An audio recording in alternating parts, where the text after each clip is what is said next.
여러 드라마에서 회장 배역을 주로 맡아온 배우 김성원이 별세했다는 부고가 전해졌습니다. 유족에 따르면 고인은 올해 초 방광암 말기 판정을 받고 투병 생활을 하다 8월 8일 0시 30분쯤 세상을 떠났습니다.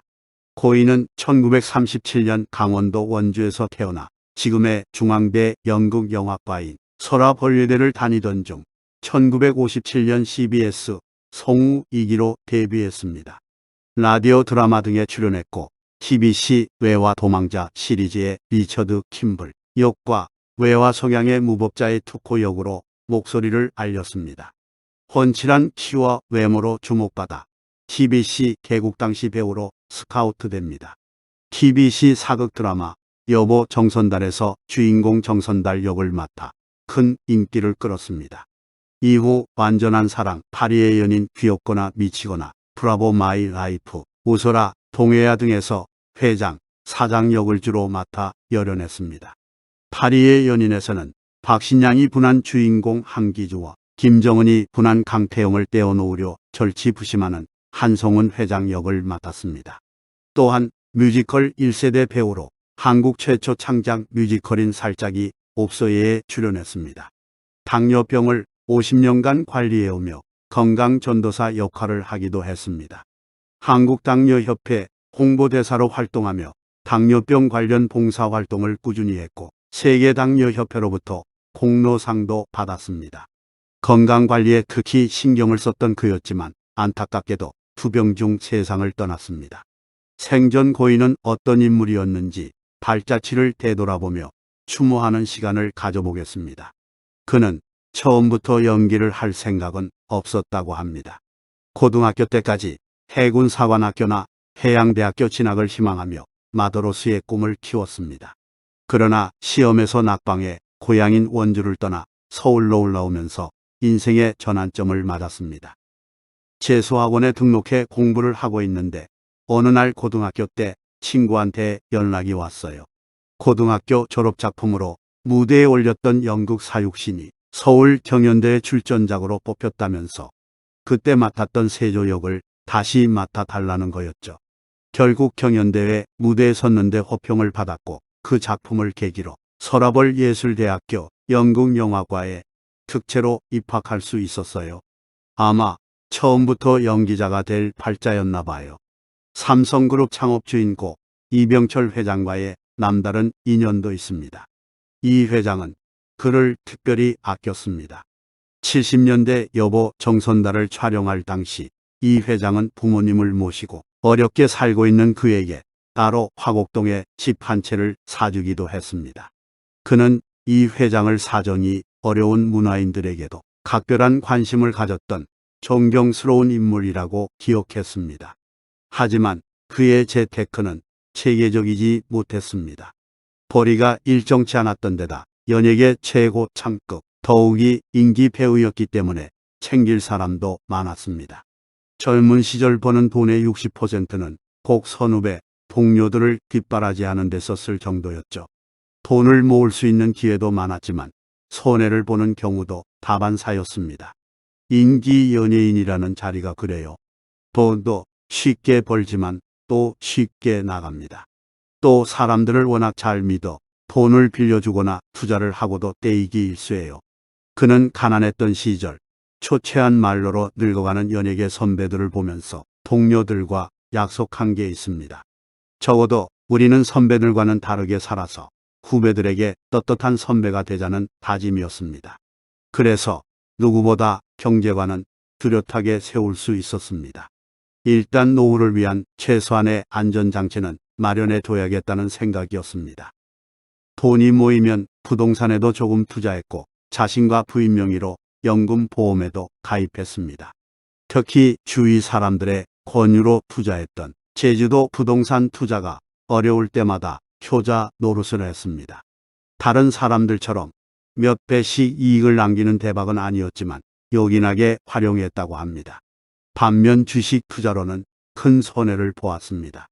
고향이 이북이라 동아은행 설립 당시 주주로 참여했지만 IMF 외환위기를 겪으면서 큰 손해를 봤기 때문입니다. 그 이후에는 주식 투자를 일절 끊었습니다. 그는 연기자로서 외길을 걸어올 수 있었던 이유는 든든한 아내가 항상 곁에 있어 주었기 때문이라고 말했습니다. 한 동네에서 나고 자라 유치원, 초등학교, 중학교까지 함께 다닌 두 사람은 철모르는 중학생 시절부터 연애를 했을 만큼 조숙했다고 합니다. 당시 아내는 원주 시내에서 꽤 알아주는 미인이었어요. 그래서 일찌감치 점치고 뒀지. 러브레터를 주고받으며 연애를 시작한 건 중학교 때부터였지만 초등학교 때부터 친구들한테 좋아한다는 소문을 내면서 사전 작업을 해뒀어요. 아내는 남편은 고교 시절에 꽤 멋쟁이였어요.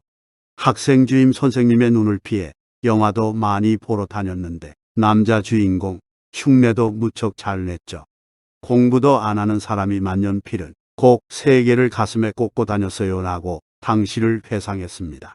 그러나 오랜 시간 키워온 사랑에도 한 차례 위기가 있었습니다.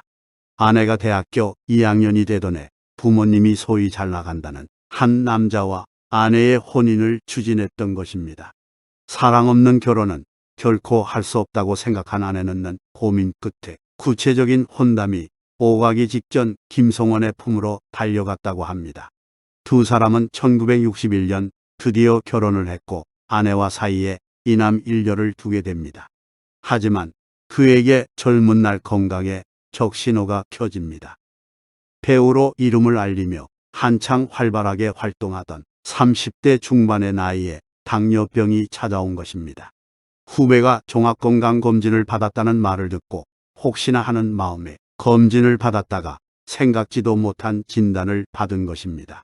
특히 당뇨병은 평생을 짊어지고 가야 하는 병이라는 점에서 그는 더욱 절망감을 느꼈다고 합니다.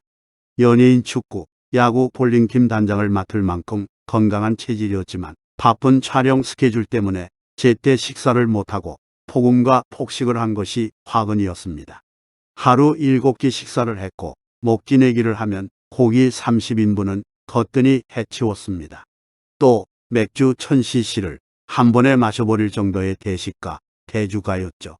하지만 담당 의사는 아내를 따로 불러 겁내지 마라. 관리만 철저하게 해주면 생활하는 데 문제가 없다. 라며 안심시켰고 그때부터 두 사람은 당뇨와의 전쟁을 시작했습니다. 당시 남편은 키 175cm에 몸무게가 89kg, 허리 사이즈도 37에서 38인치나 됐어요. 한 끼 식사로 볶음밥과 울면 군만두 1인분은 기본이고 앉은 자리에서 삼겹살 10인분까지도 먹어치울 정도였죠. 게다가 술까지 좋아했으니 말 다했죠. 그러던 사람이 음식을 조절해야 하니 얼마나 힘들었겠어요. 당뇨 치료를 위해 아내는 당뇨에 좋다는 음식이란 음식은 다 만들어 주었습니다.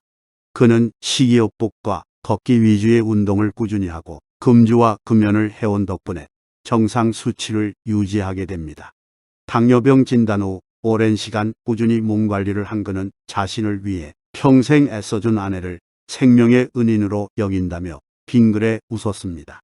당뇨와 맞서 싸워봐야 상처 입는 것은 자신이라는 것을 깨달은 후 당뇨를 자신의 건강을 알려주는 건강 신호등으로 삼았습니다.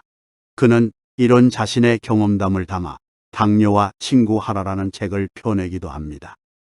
당뇨로 세상을 떠난 스타도 있었습니다. 바로 코미디언 한주열입니다.